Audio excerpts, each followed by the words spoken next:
Captain Vijayakanth சந்திக்காத பிரச்சனைகளா அவமானமா எல்லாத்தையுமே கடந்துதான் அரசியல் செஞ்சாரு. அவரை அவமானப்படுத்தினது மட்டும் இல்லாம அவருடைய கட்சியை உடைச்சி அவருடைய எம்எல்ஏக்களை திராவிட கட்சிகள் தங்கள் பக்கம் வந்து சேர்த்துக்கிட்டாங்க. அந்த சம்பவத்துக்கு பிறகுதான் அவருக்கு உடல்ல ரொம்ப மோசமாச்சு. ஆனா இன்னைக்கு தேமுதிக அதே திமுகவோட தான் கூட்டணி வந்து வச்சிருக்கிறாங்க. இதை பார்த்து மக்கள் கை கொட்டி சிரிக்கிறாங்க.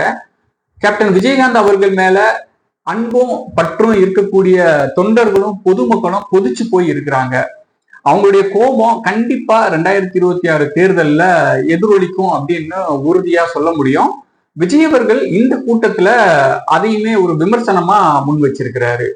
என்னென்ன அவதூறு பரப்புறாங்கன்றது உங்களுக்கே நல்லா தெரியும். ஆனா அவங்களுக்கு தெரியாது என் மேல அவதூறு பரப்புனா அது மக்கள் மேல அவதூறு பரப்புற மாதிரின்னு. எனக்கு அரசியல் தெரியலன்னு சொன்னா அது மக்களுக்கு அரசியல் தெரியலன்னு சொல்ற மாதிரின்னு.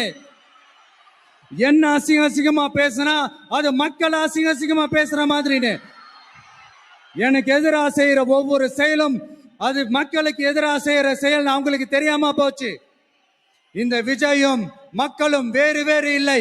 இந்த விஜயும் மக்களும் ரத்தமும் சதையும் மாறி உடலும் உயிரும் மாறி ஒன்னிலிருந்து ஒண்ண பிரிக்கவே முடியாது.